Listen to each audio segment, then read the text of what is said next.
Hello, everybody! Turn this up in my headphones, Charles.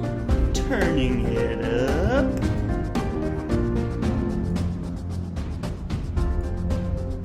Hello, everybody, one and all. Welcome back to yet another very exciting episode of the Friends Talking Fantasy Podcast. My name is Charles, and with me today, as always, is my lifelong friend and co-host, Dylan. I'm ready to talk some fantasy with my friend, Charles. I'm ready to talk some fantasy with my friend as well, Dylan, and not just any fantasy today. Oh. That's right, because today we're changing it up a little bit. Just you, just me. We're going to get into some book recommendations. You know, people may or may not know this, but we were on hiatus for quite a while. Isn't that right, Dylan? Yes, I believe like 8 to 10 months, something. I don't know, a lot. I guess it was, what was it, 9 months? 10? Pretty much. It was a much-needed break, a little R&R for the friends over at the FTF podcast, but just because we took a hiatus from the show does not mean we took a hiatus from reading great fantasy books, right, Dylan? You are correct, Charles. We did indeed continue to read fantasy books during our hiatus. We sure did. Yeah, I guess. Charles, can you tell them? I guess I know the title of this, but by the way, for the listeners, to let you peek behind the curtain for a second here, I did not know the title of this episode. Oh, don't give me that. We talked about the title all day today. We threw around a few ideas. We were struggling to come up with the title. Because here's the thing, we're trying to come up with something that people will click, and just saying book recommendations to me does not get the clicks. There needs to be some kind of hook. We couldn't come up with a juicy enough hook, so I thought let's just throw that out there. I don't know if this is what we end up with. We could change it, but the working title in the document right now, Fantasy Book Recommendations for Taking a Hiatus. That's which I found out 3 minutes ago. No, you did not. I texted this to you hours ago as one of the... I said, this is the working title. I said, this is the working title until we come up with something else. We need to lock it in before we record. And then I started recording, and I was like, well, I guess this is the title now because no one came up with anything better. And here we are. So... Okay. So I have a list of books I read during the hiatus, and I guess I'm gonna have to find a way to frame them through why they're good for while you're taking a hiatus. Sure. During hiatuses, hiati. Yeah, everyone needs a break now and then. A hiatus is, sometimes a good thing to do. And what books you want to take with you. If you're a fantasy fan and you're about to go on a hiatus, have we got the episode for you? What does it mean for someone who's not a content creator to go on a hiatus? I don't know. Vacation? Sure. You could take a hiatus from anything. Vacation, certain, maybe a club or a organized sport of some kind. I don't know. You could take a hiatus from anything. So if you're taking some time off of tennis and you want to read books during that period of time, then we've got the recommendations for you right here. We sure do. So Dylan, your list is a little bit longer than mine. Why don't you go ahead, kick us off with one of your first fantasy book recommendations for those of us that are about to take a hiatus. Okay. Well, my first recommendation is going to be Project Hail Mary by Andy Weir. So, an author that I know I'm a big fan with, Charles, and I'm sure lots of people are familiar with because he wrote The Martian, a movie that featured Matt Damon, pretty big movie star. Well, he wrote the book that then was adapted into a film starring. Did I not make that? You said he wrote the movie, but everyone knows what you're talking about. I'm incorrect there. Everyone knows what I'm talking about. He wrote a book called The Martian. The book The Martian was then adapted into a film. The film then had Matt Damon, who played a character that was in the original book. That was not Matt Damon in the book. Yes. Right? Have we clarified everything here? There's no confusion. Okay. No confusion. So, all right. But the Project Hail Mary, as of this point anyway, has not been made into a movie. So you're going to have to check out the book if you want this awesome story. And I was blown away, honestly. And it's basically the story of a guy who comes to in a like rocket ship, and he kind of slowly starts to piece together why he's even in there. He's surrounded by like some dead bodies of people who obviously were also supposed to be on the whatever sort of expedition he's on. Mm-hmm. And but he doesn't know. It's like basically got amnesia at the start. He's got to start to piece all of this together. He's kind of remembering stuff as he goes, and he's got a science background, and it very much uses that Andy Weir science fiction, like, here I am isolated by myself, bit little redundant. Here I am isolated in space. How do I use my scientific knowledge to survive and get by and problem solve? It's super interesting, but it takes a totally different turn from anything like The Martian. And there's a lot, because it's a slow unraveling of a mystery that I don't want to get too much into because of spoilers, but I'll just say, if you're an audiobook fan, highly recommend the audiobook version here. And I think if you listen to it, you'll end up thanking me, or not literally, you probably will just be like, oh, that was nice of him to say, but you will end up thinking, wow, I'm really glad I listened to the audio. I can't say why, but you'll see if you check it out. That's exciting. I'm a big audiobook fan, so you have me interested. Yeah, the only book I've read by Andy Weir is The Martian, and I loved it. Have you read The Martian, the book, Dylan? Why do I feel like you haven't? No, I haven't, and you've recommended it to me. You actually put it as a recommendation. We talked about recommendations for folks who like Piranesi. Yeah. It also came up for All Systems Red as well when we did that with Martha Wells.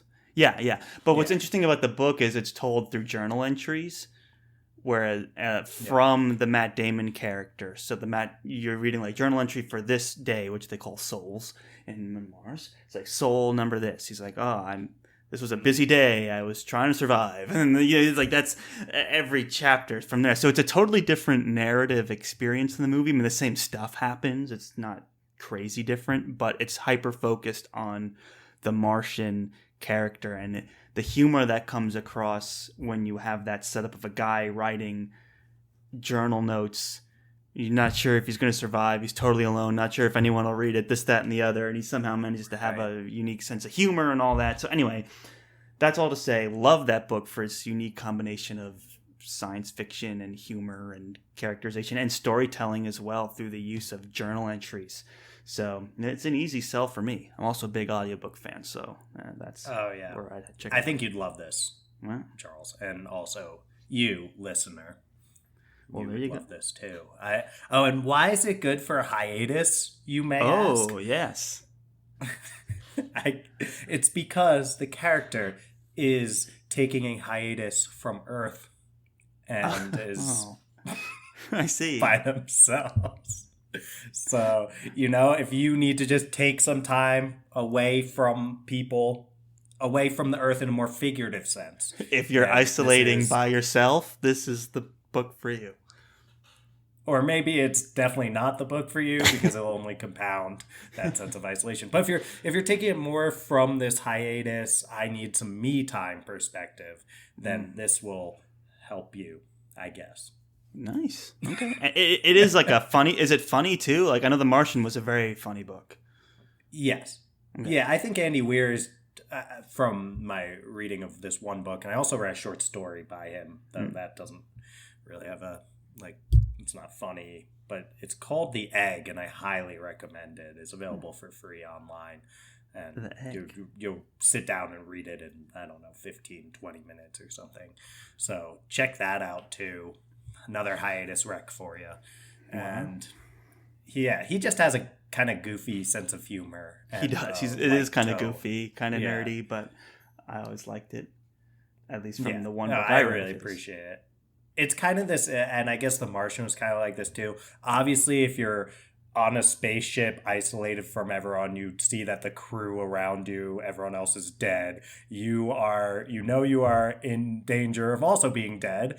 And I think the way that he's able to take that situation and almost have this like goofy, dark sense of humor about it, it's like this like wanton attitude about like, oh well, I'm probably gonna die, and I'm sure The Martian as a book. Yeah, these books are sounding quite similar.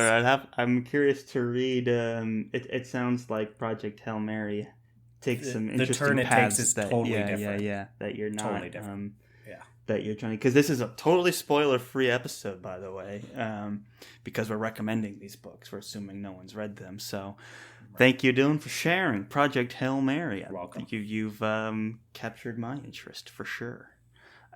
So that brings me to my book. And Dylan, sometimes when you go on a hiatus, it's all about putting life into perspective, right? And what could help? You see, I can tell that you like put thought into this way of pitching the books, and I'm just throwing it up. You had hours. This was the working title for like 6 hours today. Don't know what else to tell you. And anyway, you ruined my delivery. But basically, the point is that nothing helps put life into perspective more than the soul-crushing, heartbreaking moments captured in The Sword of Kaigan, a Theonite war story by M.L. Wong. This was the first book I read after we announced our hiatus. We were kicking around actually doing a book discussion of this before we went on hiatus, and maybe we'll get back to that one day. But it kept getting recommended to us. There was we'd done a lot of these book recommendations on social media where we ask people to write in like, what would you recommend for this situation? What would you recommend for this situation? One of them we did for like books that will make us cry. That was The Call. And this book that would make you cry, Charles, because you have never cried from a book, while I have demonstrated a normal range of human emotion. Sure. So this book was recommended to me, saying it's heartbreaking. It made everyone cry. It was the 2019 SPIFBO champion, which is a huge honor for an indie book. And then I was looking it up on Goodreads, and Mark Lawrence dropped a review in, and he said it was, quote, my favorite SPIFBO champion so far. And that was in 2019. And that's, from Mark Lawrence, friend of the show.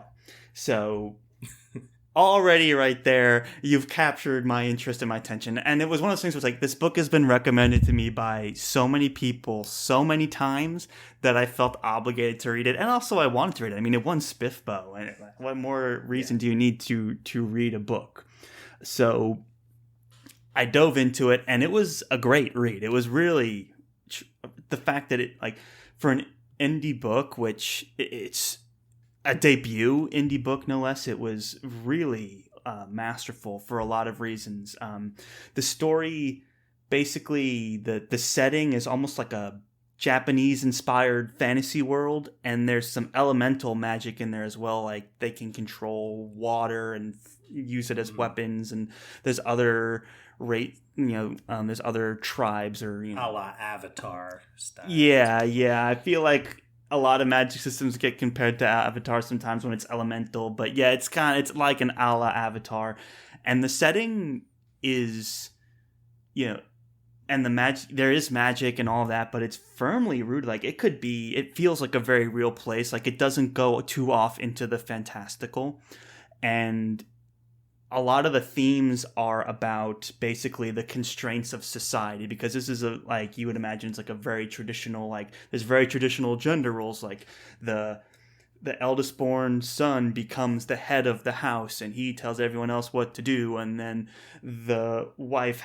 raises the kids and it agrees with everything the husband says, right? And so all of these things are very much a part of this society, which we can all, are familiar with. And there's things about family and gender roles, things about communication, and then there's the larger government, and then this idea of questioning government, which I always find to be very fascinating. It's all deeply textured in the story around this main character, Misaki. She's the mother of this noble family, and she was at one point this like vigilante badass, and then she kind of, she's marries into this noble family, has children, and kind of settles in. But then the world around her, it's a war story, so there's no spoilers to say war is a central part of the conflict of this book, and like the time, and it's all about her trying to communicate with the father figure, Matsuda Takaru, and then with her son, Matsuda Mamoru, who's a young kid, and she's just trying to raise a son in war, and she's also trying to guide her husband, who's not really listening to her, and then there's the government at large, who may not have their best interest at heart, and there's a war looming. It's all really richly textured, and yes, there are moments that are very obvious that come up that are absolutely heartbreaking, but it never loses sight of this idea of family, and like the themes in it are just so brilliant. And I think that's what made me really connect with it and appreciate it, because me, characters and themes are my two big things, and I'd say this book sings with its like thematic elements. It's like any family really, and that's what's pretty unique about it. It doesn't go all crazy or fanatical like a lot of fantasy books do. It's very much about a family dynamic, which is the most fascinating part to me. It sounds so interesting. Like you said, Charles, I've been recommended this book a million times. It's definitely one I'm going to read. And I'll say, hearing you talk about it, though, the thing that sticks out to me is just the vast array of themes that you're saying it covers. And it sounds like it covers all of them well, to range from family to questioning government to the horrors of war, all that kind of stuff at the same time is a lot for one book to tackle, and to do all of those so brilliantly, it sounds like. Yeah, M.L. Wong has a really intimate understanding of like family gender roles and constraints that are very common in societies across the world. And I know she drew very heavily from traditional like Japanese traditions and culture to craft her world, and she didn't stray too far from it, right? Like I'm saying, it's not like Lord of the Rings where you have like the elves and the dwarves where they're totally fantastical. Very, very like this could be a town like in Japan somewhere today. It takes place in a relatively modern setting. There is some technology. There's like radio and things like that. Yeah. So, it's just brilliant the way she crafts the family and the world, and the way she uses fantasy to kind of give some sort of agency and power to certain characters and things like that. It's probably the most well done part of this book, and the way Emma Wong was able to capture those themes and then present them in a way that felt very honest to the characters and felt honest to ways that we can see in our own families is super impressive. I think that's the most impressive part of the book. Yeah, that's a ringing endorsement, Charles, and you have me even more excited about it. And we get recommended a lot because of Poppy War. We love Poppy War, and I think it's fair to say they're similar enough that if you like one, you should definitely check out the other. So I think this was back at the time we were doing those Poppy War episodes too. Right, and Rebecca Kwong is always talking about the bucket of tears that you need to bring for the Poppy War series. It sounds like Sword of Kaigen is pretty much the go-to, I would say, novel recommendation on Twitter if you ever ask, like we did before, the what books are going to make Charles cry. I think it's really that and the Paper Menagerie are probably the two go-to. The Paper Menagerie was heartbreaking and sentimental too, whereas this is heartbreaking and tragic. And I thought this was way sadder than Poppy War. Poppy War, there were a lot of sad moments in that book for sure, and intense moments and fun twists and turns and all that. But Sword of Kaigen really cuts at some familiar things that you're like, damn, that is so sad. This is so depressing. But it's what makes it good. For sure. I mean, a book that can hit you that hard in the feels, that's a lot of what we look for as readers in a novel. You want to be affected by it. And sounds right up my alley. It's just a matter of time before I get around to reading it, and then hopefully we'll get to have a discussion in depth with no holds barred for the spoilers on this one. That's right. That'll be a good day. And the other thing is, like, for me, so many times you get into a story like this and the tropes are crazy. Like the father figure just is like slapping everyone around. So now I'm in charge and I don't care what you think because you're a woman, It's like, and those stories have their place too. But I don't know. She embraces tropes without being tropey, if that makes sense. It's really well done. Well, the other thing what? Yes, nuance, right? Yeah. Nuance. Like you can drive home the points about a patriarchal society and the problems with that without having to have this caricature of a character, like you said, slapping everyone around. Exactly.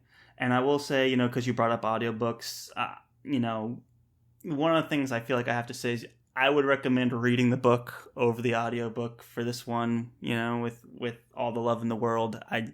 The narrator has a great voice, but the presentation of it with peace and love.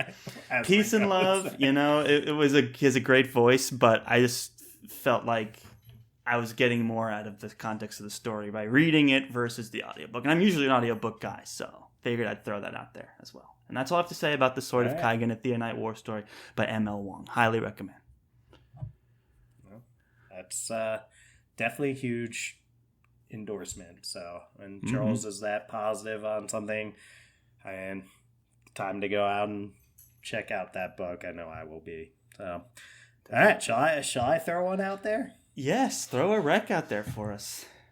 All right, this one I'll maybe do a little bit quicker just because we've interviewed the author. We've covered this more on the show already. I'm sure you know where I'm going. It's Among Thieves by M.J. Kuhn, now an internationally best-selling book. And fantastic story. It's MJ, when she was on here, said she'll sometimes pitch it as Ocean's 11 meets Game of Thrones. It's a story about cunning rogues and a thieving crew where each one of them is planning on betraying all the others, which is a lot of fun because we just came off of like The Lies of Locke Lamora, which MJ said was a huge inspiration for Among the Thieves. And it's, I think The Lies of Locke Lamora is more along the lines of one of those thieving crews where they're, they will do all sorts of things to steal from other people and all these morally gray things outside the crew, but the crew itself just loves each other. And I think Among Thieves sticks out for having the whole thieving crew basically treat each other like they treat every other person. So it builds on that whole morally gray thieving characters. It's great dialogue, really witty stuff. MJ's super funny, both as a person and a writer. And characters are a lot of fun and have great voice, like distinct voice from each other, which I always appreciate, where the different point of views, you can just tell how the writing style changes. Not easy to do. No. I when MJ was on, I was telling her it actually made me think about how Joe Abercrombie will change up who we consider. Yeah, he's like the master of it for sure. To be able to emulate that is very impressive. Yeah, master of point of view switching and using that, and just a master character creator and developer, as everyone talks about Joe Abercrombie. That's what they go right to, and for good reason. So it reminded me how MJ's able to capture these different voices, and just you could see in the word changing, all that kind of stuff. So it's anyone who's a fan, I jump to books that are, it's really funny. I don't know if I said that already. So anyone who's a fan of these Thieving Crew style books, we're talking The Lies of Locke Lamora by Scott Lynch, we're talking Six of Crows by Lee Bardugo, I think so it's pronounced, and all of those fans of all of those books, you're gonna love Among Thieves, and MJ's just a really bright, fresh new voice in the genre that even more people should be reading her work. For sure, and definitely check out our interview with her too. It's spoiler free as well, and yeah, she's just so much fun to have on the show, and you get a sense of where the humor of the book comes from when you speak to her, because she's just that much of a personality. So yeah, I haven't read the book personally. It's been on my TBR since you've been really pushing it for a long time. So the moment I'm not reading for the show again, I'll definitely, maybe next hiatus, I'll for sure be able to have the time to take it on. But... Right, I forgot. Why is it a great book to read on hiatus? You may ask. Because everyone needs a good laugh when they're on hiatus. Yeah, and that's the trend with your Rex so far, by the way. A couple humorous books. They're funny. I mean, Project Hail Mary, it is funny too. I guess it wasn't the first thing that popped into my mind about Project Hail Mary, but Andy Weir does have a good sense of humor, and a very different sense of humor from MJ's, though. So each of them would be great reads. Each of them will get you laughing in their own way. And who doesn't need a good laugh during a hiatus? Yeah, or any time for that matter. Anytime. Yeah, that's great. Definitely check out our author interview with MJ. It was part of our comeback week. So a wonderful star-studded 5-episode series there that you should definitely check out. So, yes. Thank you for recommending that. This one, I'm going to go, you're recommending a book on the cutting edge of fantasy. I'm going to take us way back here to the 70s. We're going to go old school. Because, sometimes we take a break, we go on a hiatus in life as a way to kind of go back to our roots, Come back to, where did it all come from? Roots in the 70s, Charles? This author, this story comes at the roots of the fantasy genre. Not me personally, I was not alive, but this... You weren't even a twinkle in your father's eye. Not even a twinkle. But the shining star that is Terry Brooks was very much alive and well. And this book was recommended to me by my boss at work, who is also a big fantasy fan, more old school stuff. Shout out.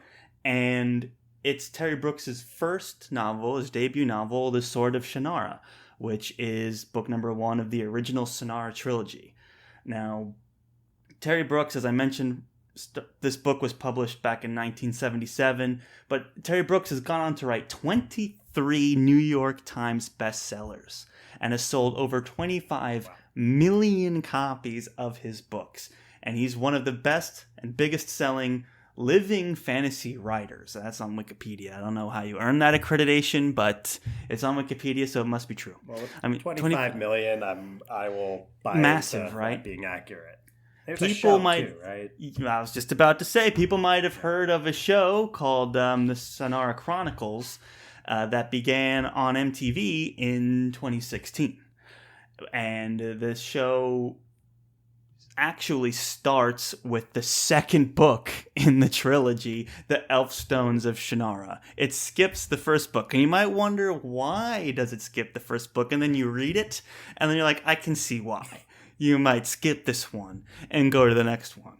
And that's for a couple reasons. I think, if you jump on Goodreads, it just gets review bombed. Because, look, it's no secret that this book is the textbook definition of what people would commonly say is a Tolkien clone. You don't get so many of those these days in modern fantasy. I feel like the whole point is to be not Tolkien. But back in the day, classic, like right off of Tolkien, you had a ton of people basically writing the same story. And, you know, we had a similar criticism for Eye of the World, the first book in the Wheel of Time. You could see a lot of parallels to The Lord of the Rings in that book, and this is even worse. This is like literally play by play, character by character. And yeah, you like plenty of Goodreads reviewers out there have made all the parallels. Like I said, it's no secret that they are there. But, you know, what I will say is that one of the things I like to do when I'm reading is, first of all, I like to read an author in publication order. So I like to start with what they first wrote and read through, just because I'm curious of that process. Although I'd recommend, like, if you're a fan of the TV show and you want to read the books, then just start with the Elfstones of Shannara and don't bother with this one. But, you know, I read it from the beginning, and I'm glad I did. It wasn't a book that I would recommend to people necessarily, even though this is a book recommendations episode. But I would say the worst recommendation of all time. No, it's a good recommendation. You ended your recommendation with, it's not a book I would recommend, per se. I'm very hesitant to recommend it, and here's who I would recommend it for, okay? You gotta be a fan of the classics. You gotta be a fan of the old school. And you gotta... Maybe you're a fan of the Shannara Chronicles, too, the TV show. It's worth checking out for that alone. And when you put it in the context of when it was published, there's a lot to appreciate here. Every author was doing this at the time. They were... Because there was nothing else. You use Tolkien as like a jumping off point, and that you go on to your... He's written like dozens of books since then, and he's gone on to be a highly successful author, and this is where it all started, you know? So you get to see him cutting his chops, cutting his teeth, the ways in which he departs from Tolkien. He gets a bit more mature at parts. His characters are a bit more interesting at times. His prose is fantastic throughout. He's just really interesting descriptions of things that are happening. It's a very fun, entertaining read, like old school fantasy tends to be. So if you're someone that's reading their way through like the progression of fantasy as a genre, this one can't be missed. It's one of those capstone books. He's one of these big pillars in the industry, in terms of like author voices in the genre, and he's, you know, still cranking out books.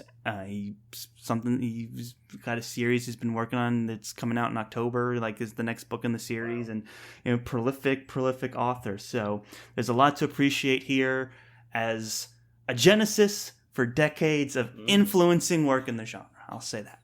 And that's the Sword of Shannara. That could be on the cover there. If anyone cared enough about if you want to put the if you know, a publisher out there is reprinting Sword of Shannara, they can use that blurb for the FDF podcast.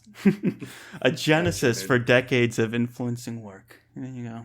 Oh, so you have that you wrote that down somewhere. You're like, I'm going to call it a genesis. I mean, I like to come to the show prepared with notes, you know. So I did write that down before we sat down to record. So nice. All right. Well,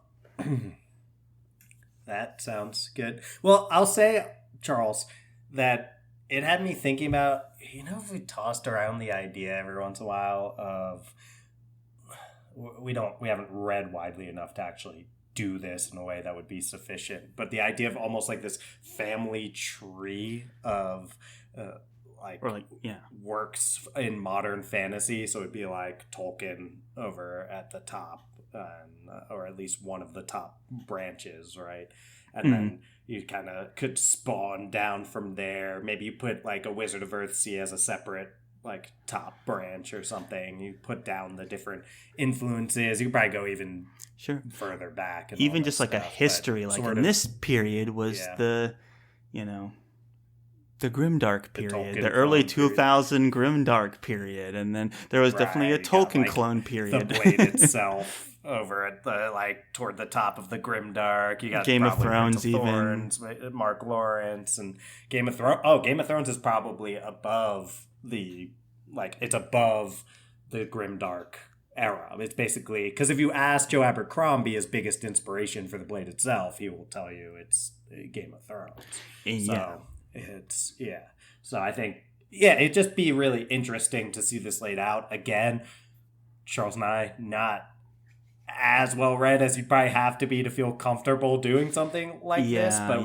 we tend to read more recently published works, and I would have never recommended this to you. It's too old school, but it is fascinating because there is this period of fantasy that even a lot of modern fantasy fans can sometimes take issue with, of the Tolkien clone and this standard fantasy tropes, but at the time they were brand spanking new, and but this was 50 years ago, so that's the big difference. And I will say, my boss lent me his copy, which was like one of those old late 70s early 80s copies, so I was like reading it, barely trying to break the spine. I was like, I'm sure I don't want to like do anything to this. The old trade paperback of it. So and then that just added to the charm of it. I think fired. It has a very get fired because you break the spine. It's like, did you dog ear this? Get out. Get out of here. I was very afraid for my job when I was reading it, because the book was so old and is one of his favorite authors, and it's got one of those classic covers on the front, that you like a Renaissance painting, and it's just kind of fun to be reading an old paperback, an old Lord of the Rings like story. It has its place. That it does. And that's what I'm trying to get at, is you can't make this family tree without putting Sword of Shannara somewhere on there, because we're talking about one of the best-selling fantasy authors of all time, and for sure, got to give him props for that. And I had never read this author before, so I was like, okay, time to brush up on my history. This is what I felt like I was doing as a fantasy podcaster in 2022.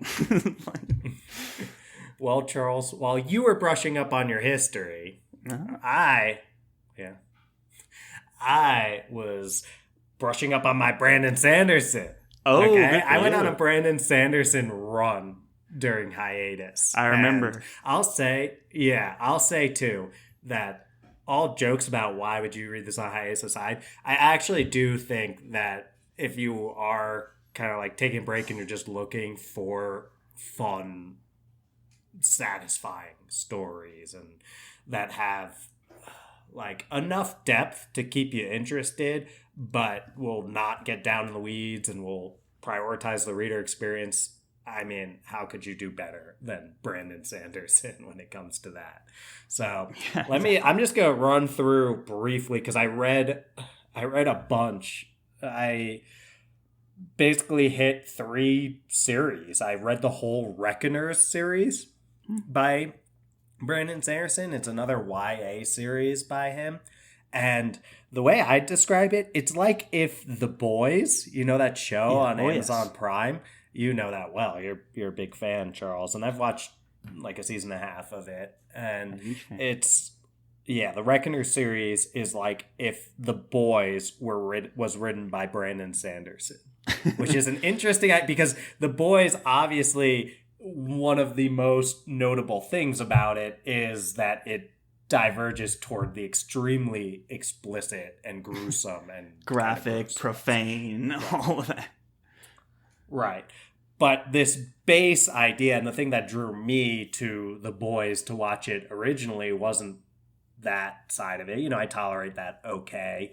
But it was this idea of subverting the superhero genre by having basically the people who get superpowers be bad guys, and the people who don't have the superpowers be at least the closest thing we get to good guys in The Boys.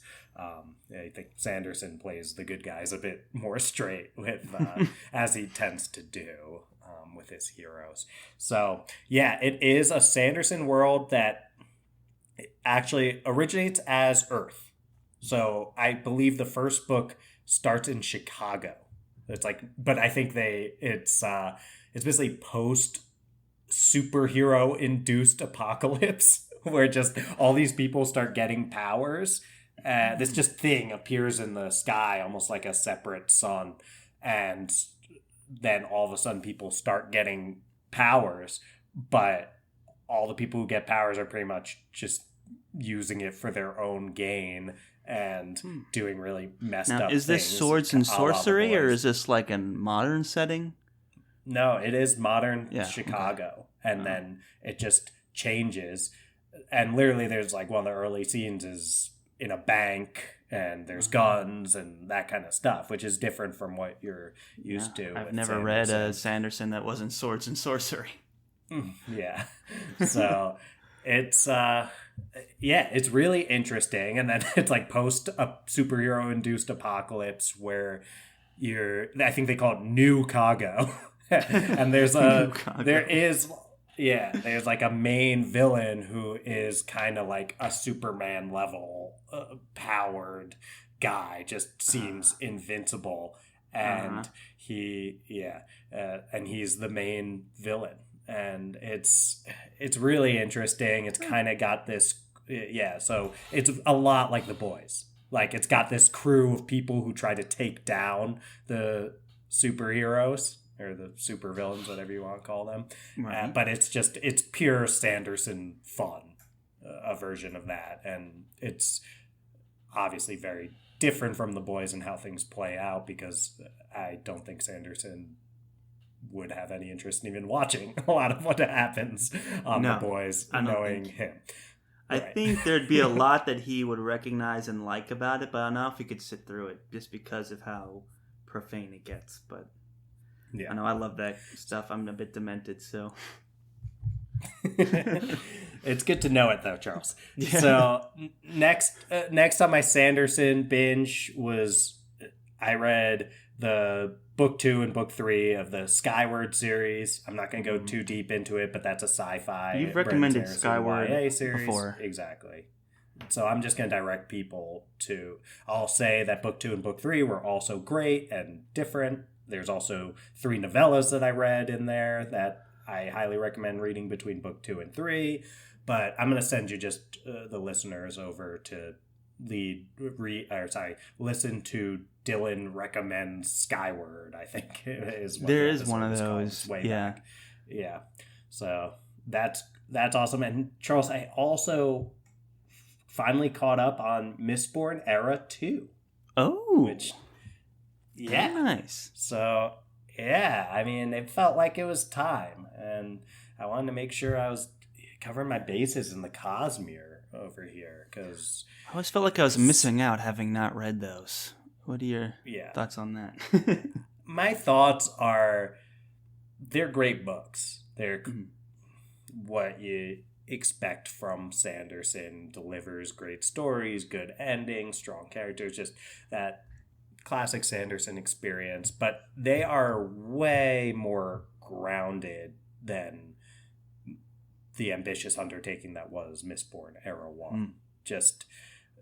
And it's interesting because he takes things into this more modern setting. There are guns, but it's a little more like Western style technology than it is like anything really modern. Although I know he's going to just keep moving Mistborn forward until it's in space or whatever. But yeah, it's they're very good. I think just don't expect them to be epic on the level of Mistborn Era 1. Take them for what they are. And I think that it's also cool seeing the way that... I don't want to give anything away that would be spoilers about Mistborn Era 1. But there's like repercussions in Era 2 from Era 1. Yeah. Cool. And just the way that characters that existed in Mistborn Era 1 a long time ago are still relevant as figures in the history and stuff like that. Cool. I really can't go any deeper than that. I mean, the fact that Mistborn Era 2 exists, I guess, is in itself a spoiler that like certain things don't happen in Mistborn Era 1, I guess, for lack of a better way of putting it. But I'll say, I do recommend it if you're folks like me and Charles were, who've read Mistborn Era 1, enjoyed it, and always considered... And I always love stuff like that, where you kind of progress your world and your characters well beyond the scope you were originally told the story. And, you know, Abercrombie does that too, where he'll go generations ahead. This is way further in the future. Yeah, way further. I did know that, right. Yeah. But it's interesting to like when you build worlds like that and how you pull on old characters and things like that is always fascinating to me. So Mistborn Era 2. There are big implications down the line for the overall Cosmere.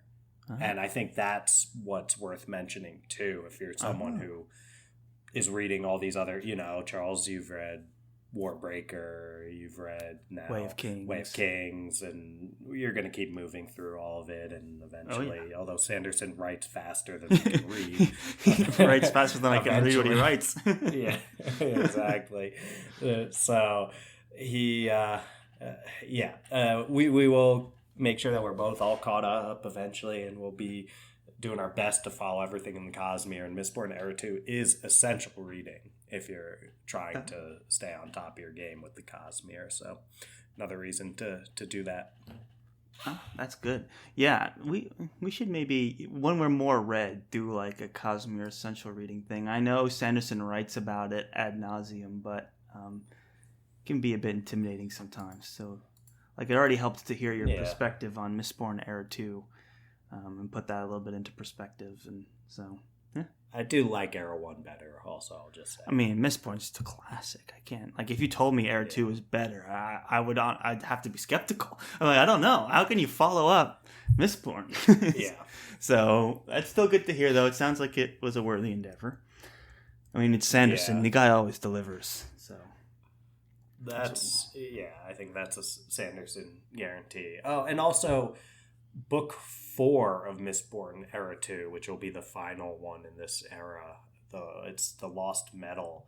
We got a release date for that recently. Yes, and it's been sitting for a while. It's gonna be, it looks like November 15th, 2022 this year. So actually, yeah, if you're on a hiatus, as you do, and you got some time now, it's a great time to catch up, and you'll be like me where you don't even have to do any sort of reread. Like, I feel pretty comfortable at this point going in November and just picking up the Lost Metal right where I left off, and I'm excited to see how he concludes it. It is getting more epic in scale as it goes on, and I do like that. It's Sanderson. It's Sanderson. Sanderson and epic go together hand in hand, so you want to see that. That's exciting. November release. It's coming up fast. Yeah, I didn't realize it was so soon. Right. Interesting.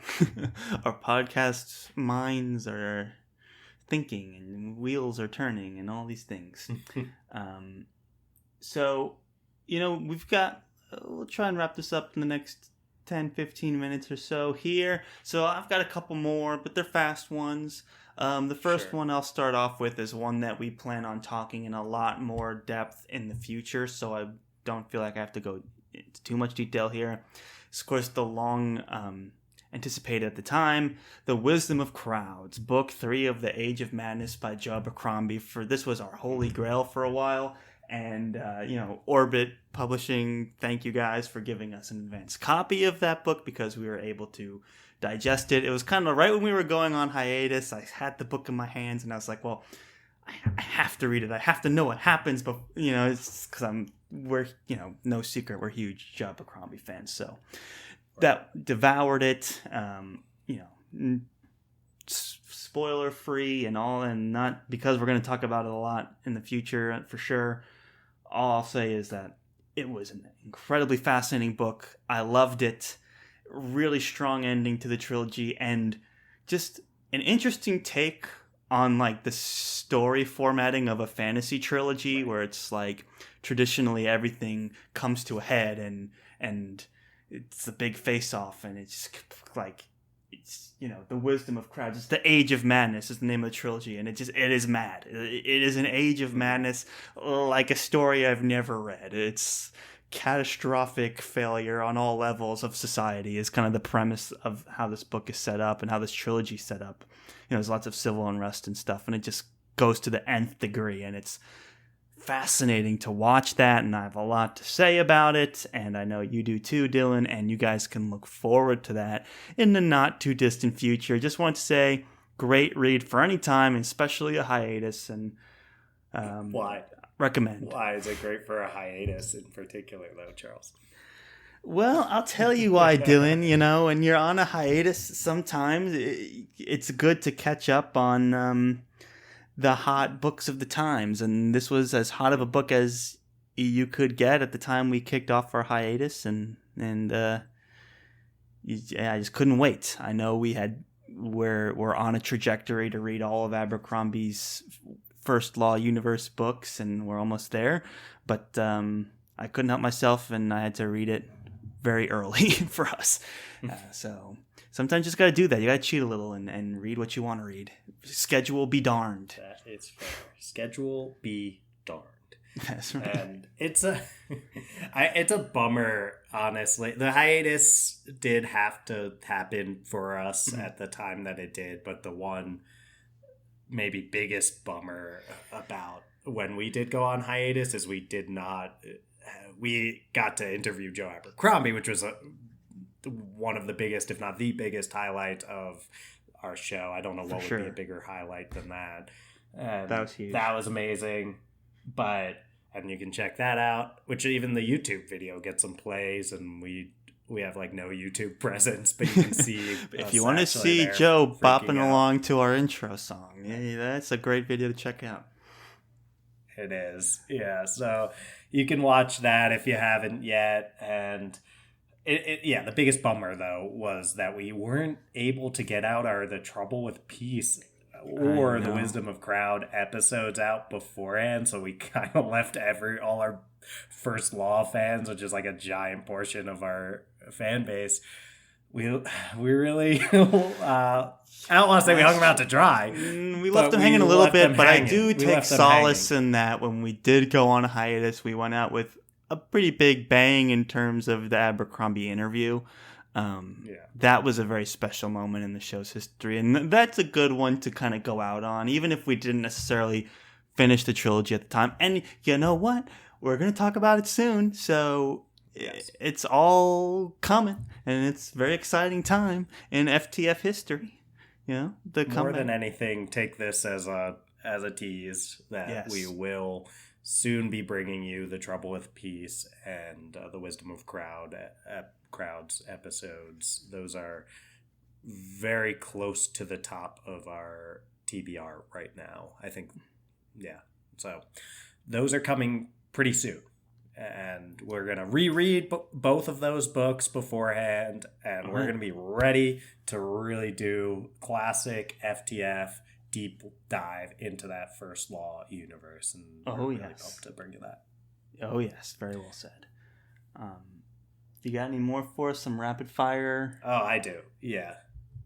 Yeah. I mean, it looks like we're getting relatively close to hour. We've got some time. You know what? I would give just one more.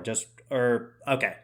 One that's a quick nod to Piranesi by Suzanne Clark. Which we already did a whole episode on as part of Comeback Week. Exactly. Go check it out. Fiction fans, our pod.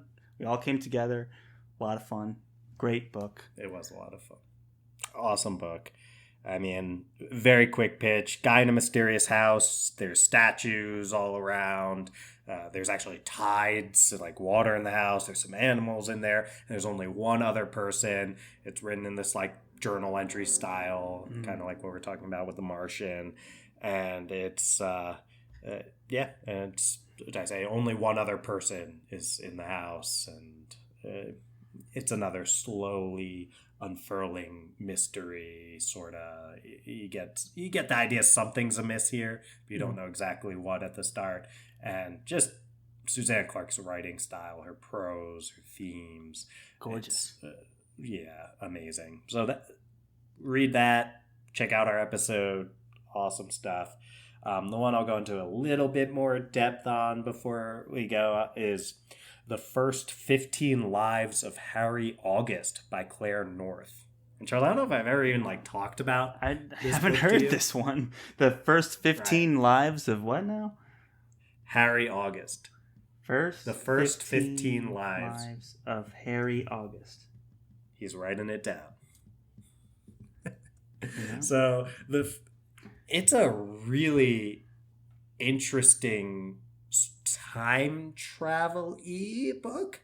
I don't even know if I should really call it time travel, but basically there's this guy Harry August, he lives his life like a normal guy, and then he dies, and for some reason, he just starts as a baby, like all over again, same exact circumstances, but he has all of the knowledge of his previous life. So it's not one of those like takes that's like everything's starts back over completely and he lives in it. It's like he now has all this knowledge. Like I think it takes a little bit of time for just his brain to be able to like get to the place where he's capable of remembering everything. Just I think biologically for it to like, but he's pretty much by the time maybe he's like 2 or 3, he's just like fully capable of remembering everything, but he's just in this little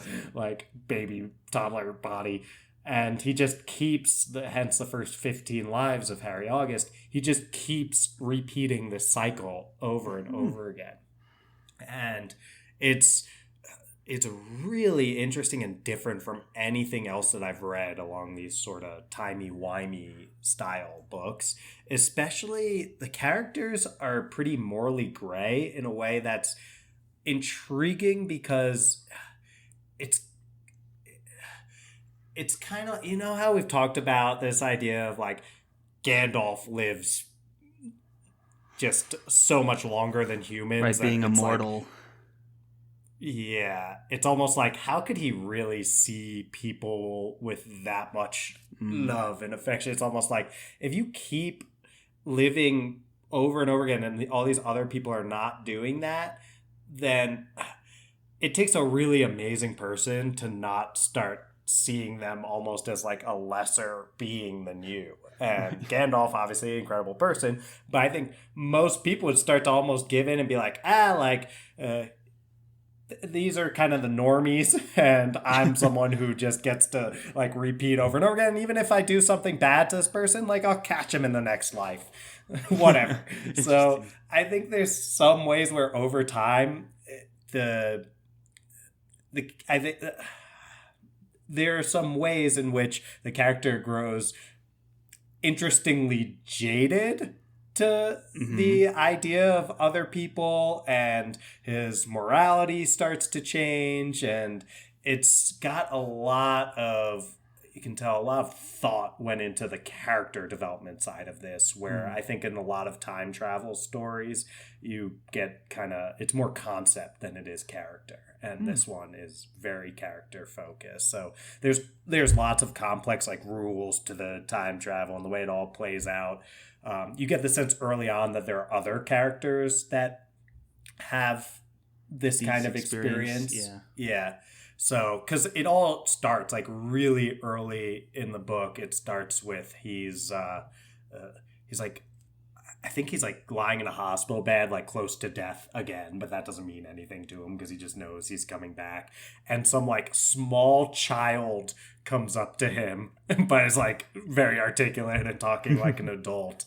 And she's just like, she basically says like, "Oh, I'm glad I found you in time, Harry. Like there's something I really need to tell you." And it sets off the events of the book where it's like he has to know something. It's really interesting just how it all plays out because they're all kind of locked in their own time frame.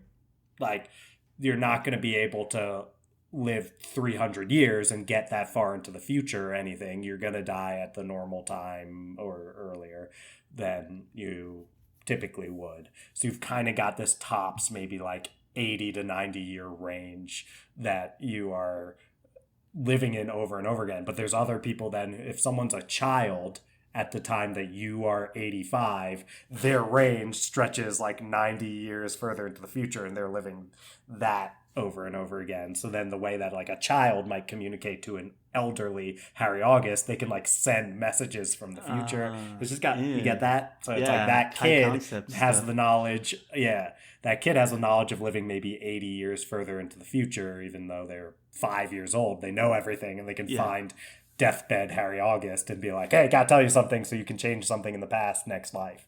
So it's very interesting how that all plays out. It's a really cool book. It's a really cool book. One of my favorite reads in a while. So It's an interesting for some reason I didn't bring it up to you. It was just kind of... No, this is the first I'm hearing of it. The 15 Lives of Harry August. Who's the author first again? 15 Lives. The first 15 Lives. Claire North. Claire North. Okay, there you go. And it won some awards, I think. It's one of those books. I'll look it up to actually be able to say things. But well, while you're looking that up, I have 2 more honorable mentions that will be very quick because we have episodes on them. We were on hiatus, but that didn't stop us from pushing out episodes. All right. So did you get the rewards up for your book or? World Fantasy Award winning. Ooh. Author Claire North. Maybe it didn't. That's the author. Right. Well, still very impressive. Still. Love the high concept, time travel elements, focus on characterization, morality plays. And an Audi nomination for our audiobook fans. Ooh, that's like the best audiobook competition. Love that. Yeah, highly acclaimed novel in a lot of ways and highly acclaimed author. So very good. Yeah, all right. Let's get to the honorable mentions. Yeah, we'll wrap up the show today with the honorable mentions. These were the books and authors that we've read and chatted with in between our hiatus and our comeback week.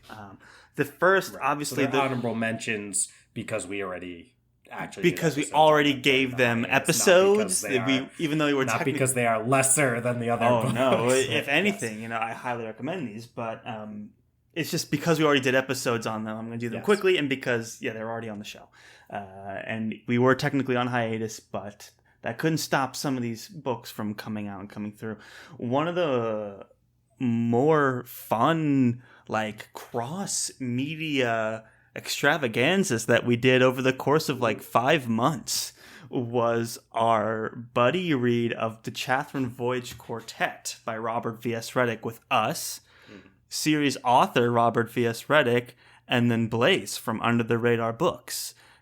We were chatting on Blaze's Discord, discussing Robert's work on our podcast. It was one of those fun things that just came together through, Dylan had been recommending the Chatham Voyage to me for a long time, and Dylan and Blaze had made that connection of both being fans of the Chatham Voyage and Robert being super generous with his time, and we were able to go book by book, and starting with the Red Wolf Conspiracy, and we read each book, went into deep discussion.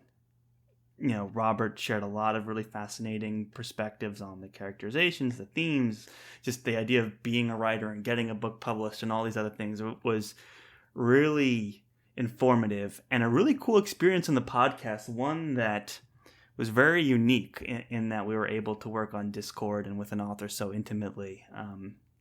So that was very, very cool. And highly recommend reading Red Wolf Conspiracy. Highly recommend going back and listening to those episodes. We do a spoiler-free one at the very beginning that you could check out today. And if you do decide to read the books, there's just a wealth of information and knowledge to go back and mine from that whole experience that we did. It's the only thing we did for 5 months on FTF was devote our time to this series. It was quite the experience. Yeah, and that was one of those weird dream come true feeling things that we've done, because the Chatham Voyage, I've talked ad nauseum about this, but I'll say it again, is Chatham Voyage. It's one of my early entries into fantasy, and as an adult getting back into this genre, and I was so obsessed with it when I was reading it, and the idea that back then, if you told me that we'd actually get to hang out with the author, talk about the book, and ask him questions, whatever. Hours. Yeah, I mean, because Robert is, I can't say this enough, one of the nicest guys, just period. I was going to say in the community, but he's just such a nice guy. I felt like we took a master class, basically, of his works. It was such a rare experience and a rare treat, and some things about the book. Like the majority of the book takes place on one insanely huge sailing vessel. And a lot of the cast members are crew on this vessel, and they get roped. And like the one thing I'll say about Chatham Voyage Quartet is that it's highly imaginative. Like the scenarios they get in, the creatures they run into, the conspiracies on top of conspiracies on top of conspiracies. It's one of the most layered, textured, original stories that I have ever read. And where it takes you after 4 books, you've never seen it coming. And the ending, which Dylan had held over my head for years until I finally read it, was very impactful, very different, very against the grain of what I've read out of most of my fantasy reading career. And I just applaud Robert's originality in his voice and his prose and his plotting. It's like some of these scenarios we found ourselves in these books. I was like, how do you even think this up? It's kind of like this first 15 lives of Harry August. Like, how did you even begin to think of this concept? It's so wild. And that was just a highly recommend for any fan of high fantasy. Check it out, because it's as big as and expansive as any high fantasy novel series I've ever read, and so it's worth checking out for that alone. Fans of nautical settings in fantasy, it's like definitely going to hit that vibe for you. And the only thing I will say, I won't do any specifics, any details, but I think it just speaks to Robert's craft, is that Marvel did rip him off at one point. There's a piece of narrative that happens within the Chatham Voyage that is blatantly ripped off from a Marvel movie that made billions of dollars years later. So did they copy him? Hard to say, but there's some interesting parallels there, and Marvel's getting rich off of the idea. So very fascinating to see that unfold. And you just have to read the book to figure out what we're talking about. Right. And watch both the Marvel me movies, and Robert, as soon as we saw that movie, because we were talking about this on podcast, immediately I thought about Chatham Voyage, and obviously Robert, as the author of Chatham Voyage, thought the same when seeing that. So, yeah, Marvel, we're on to you. Okay? We know that you have a Chatham Voyage fan who's on staff pretending that they came up with this original idea, and it was Robert. So that's right. Charles, like you said, highly imaginative, highly original, highly ambitious. I mean, what a series. So yeah, definitely check that one out. Definitely check it out. He swung for the fences and hit a home run. The last one we'll mention, again, this is another one that we read right at the end of our hiatus, but I have to give a thanks to Harper Collins for reaching out to us, presenting us with this opportunity. And of course, thank you to Sarah El-Arifi, who came on the show maybe a month before our hiatus ended to discuss her debut novel, The Final Strife, which is book 1 of the Final Strife trilogy. This is one where, it's her debut work, and we were lucky enough to be asked to interview her leading up to the book's release just a few short months ago in June. And it was just a really I don't know about you, Dylan, but I certainly just felt honored to be a part of that launch, because reading it, right, like a debut author's novel, and reading and learning more about her story, I was so hyped and so excited for that release, and getting to speak to Sarah was so enlightening. I'll just go really quickly. The Final Strife, it's a fantasy series with influence in Ghanaian folklore and Arabian myths, and it tackles an exploration of themes including addiction, inequality, and racism, and it does a masterful job on all accounts. Sarah's story, from being a closet writer to a published author, is one of the most fascinating, unique, interesting stories I've ever heard from a first-time author. So it's worth checking out our interview with Sarah just to get that whole perspective. And then the book stands on its own. It went on to become was it a Sunday Times bestseller? Mm-hmm. Yeah. So Sunday Times bestseller, and now I see all these pictures on social media of Sarah rolling around with Samantha Shannon, the Priory of the Orange Tree author, and Rebecca Kwong, popular series, obviously. And it's like, wow, she's, Sunday Times bestseller. She is really... I think this has been an amazing debut, both in terms of how it's been received, in terms of the quality of the book, in terms of how awesome the author is as a person. So I think she's one of those authors that we're already kind of in the mode of being like, we knew her when, even though that was only a couple even it was like a week ago. before. Right? Yeah, so her star will only continue to rise, I'm Certainly. sure. So check out that interview back when we knew her when. So hopefully, hopefully we'll have many more times to get to interact with Sarah, but she's definitely rolling with those big wigs now, and we're very proud of her for all of her success. All well deserved too. The book is fantastic. One of the things we kept saying to her, and we kept saying to each other, was we thought the book was so much shorter than it actually was. We burned through it, and that's just something to say about her voice as an author. Because we read it on Kindle because we get these early copies, and we weren't getting they just send those it wasn't e-reader PDF, files, whatever, EPUB or whatever.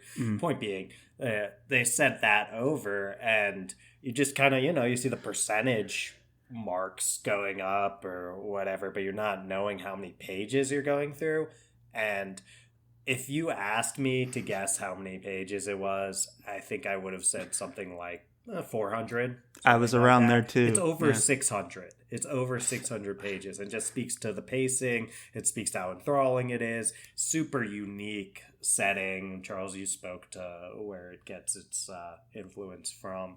So not like anything else that I've read. And just also, I'll say, Charles, I think, you let me know if you think this is true. Okay. I think we got the most feedback that people went out and bought the book from that interview than we've gotten from any other episode we've done.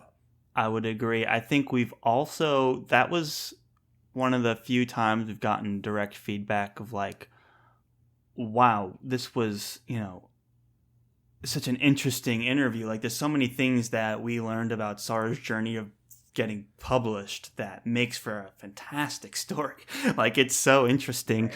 And we definitely, we kind of rode on her coattails a little bit as she was becoming a bestseller, and we just happened to have had that episode come out like a day before, 2 days before her book dropped, or maybe even the day of. I don't remember. The day of. It was the day of. So we were just lucky to be part of that attention, and I think there's a lot of excitement around her career right now, and we're watching it with great interest. And we look forward to reading more of her work in the future. It's a very strong debut. I'll also say we knew when we read the book and then we talked to Sarah. It was, we probably said it a million times on air, but we also off air, we'd get off that call and just be like, she's going to be huge. It was funny because when we recorded it, it was still like a week or two before her book was coming out, and she was very nervous. She's very open about it at the beginning. She's like, I'm like a wreck right now. I'm so nervous. And it's one of those, like, when you're on the outside looking in, it's like, this has all the markings of a success that you could possibly have. All you need is that spark of like good timing and luck, and she already had a lot of a lot on her side already. Good timing as well, and the quality is there, and it just, like you're saying, Charles, if you're the author yourself, of course you're going to be freaking out and worried it's going to be some sort of disaster.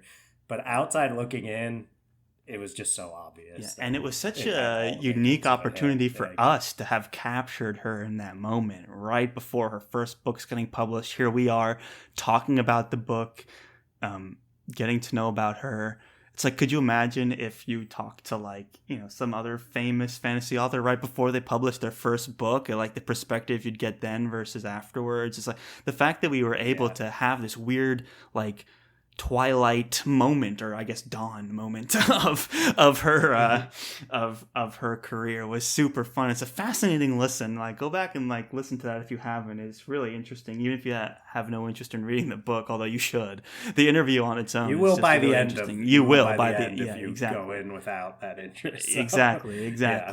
It's worth listening, and I'm very proud of that interview. And I was just very fortunate for the opportunity to have been able to talk to her in such a crucial moment for her. I'm sure she was, just wanting to do anything but think about the book at that time. It's like, it's in Chance's hands now. Here's nothing more I can do. It's out of my control. So it's just fun to be a part of that. And that's our hiatus discussion. Yeah. Oh, why is it good for a hiatus, though, Charles? Why is that book in particular a great hiatus read? Because Did you say for Catherine too. Well, when you're for the Final Strife, when you're on hiatus, sometimes you need a book that, when you have all the time in the world, theoretically, if you're on hiatus, you find yourself with more time. But to get that pacing and to burn through a book and to be surprised by how far you've come, that's an experience worthy of any hiatus, and the Final Strife certainly has that. There's also like Ghanaian and Arabian influences is such a unique blend for modern fantasy that it's worth checking out on that alone. Chatham Voyage, that is a 4 chunky books in which you go off on an adventure. You need to go on hiatus to give those books the attention they deserve, right. to fully appreciate the masterwork that Robert crafted. And he'll be the first to tell you he spent years writing those darn things, of just doing nothing but writing these books. Living in that world. In that book for years. And he had to take a hiatus from his life to write them. He'll tell you that. Well, and he was lucky enough where he got big advance and stuff for that, where he was able to just do that as his career for that time period while he was writing. So so there you go. He was able to just live that author lifestyle and live in his head. I also should say, I didn't say why the first 15 lives of Harry August is a good hiatus read. To know. Sometimes, Charles, when you're on hiatus, okay, it's like every day starts to just feel the same, It's like one day after the other. You don't have anything, right? You don't have anything that you have to do each day, and it's just kind of like, is it Tuesday? Is it Wednesday? I don't even know anymore. So for those on hiatus who want to get that kind of experience of just living the same days over and over again in a novel form, you want to be met where you're at. That is why you would read the first 15 lives of Harry August by Claire North during hiatus. I wish I had it during my hiatus, but no one told me about it, so it never happened, I guess. I don't know why I didn't. Literally, this is the first I'm hearing of it. Live on air. I have no idea. But I'm glad I got to it. I was like, Charles has no idea I read this book. I was like, what? This is coming out of left field. All the others I was prepared for, but that was a curveball. But hey, I'm better off for it now, And I hope you, the listeners, if you're planning your next hiatus, that you maybe added some of these to the list to take with you. Was this a good enough hook for you to listen all the way to the end? Definitely. I don't think I would have. I feel like once I was listening, sure, I'd make it to the end because of but the content. I don't know. Would I click something that says books to read on hiatus? Maybe right before we went on hiatus. I'd have been like, wow, this is perfect for me. Exactly. That's the niche kind of marketing that we're trying to do. Could get a lot of downloads on this one. If you are listening, thank you. Thank you for listening. Maybe we'll have changed the title to something more tempting, and just talking about nonsense, but it's at least book recommendations at the very least. And we thank you all for making it to the end and listening to all of our book recommendations. We hope you check some of them out. There's some episodes to look at, plenty of books to read. And we'd, love to get your feedback on all of that on the socials. And, we'd love to get into that. But, normally, Dylan, I prefer to do that with some sweet, sweet outro music playing in the background. Well, then you should get that sweet, sweet outro music pumping, Charles. All right. Thank you all so much for listening to yet another very exciting episode of the Friends Talking Fantasy Podcast. If you like what you heard today, let us know over on social media. That's the FTF Podcast with a number 1 at the end on Twitter, and the FTF Podcast, as is, on Instagram. We would love to know what you think of these book recs. If you've read any of them, if you're going to read them, we want to know. We're all over Twitter and Instagram all the time talking books, so definitely hit us up over there. Now, Dylan, if they like what they heard today and they want to support the show and they already follow us on social media, what can they do? Toss 5 stars to our podcast. You now have the option to do that on both Apple Podcasts and Spotify Podcasts, because Spotify added relatively recent, while we were on hiatus, I believe. Spotify, which is also why I think our Spotify ratings are lagging compared to our Apple ones, is because we were not producing episodes. We were on hiatus while this went on there, which means that you, our wonderful listeners, just one listener, our wonderful listener, our wonderful listeners, have the opportunity to really help us out by throwing us 5 stars on that Spotify app. It's right toward the top of our podcast feed. You can't miss it. So anyway, just listening is more than enough. Listening, guys, more than enough. Thank you so much for listening all the way to the end. Thank you. Wasn't my best close. You did it great, though. I mean, you got the point across. The 5 stars thing, it's the best thing you can do for us. We greatly appreciate it. But nothing beats listening. That's the tops. So thank you all for listening, checking out our recommendations. Always love chatting books with you guys. Thank you for listening. Enjoy your hiatus. Enjoy your hiatus. Listening to this episode are people who will be taking see you when you come hiatuses. Back, rested, relaxed, reprioritized, and well read.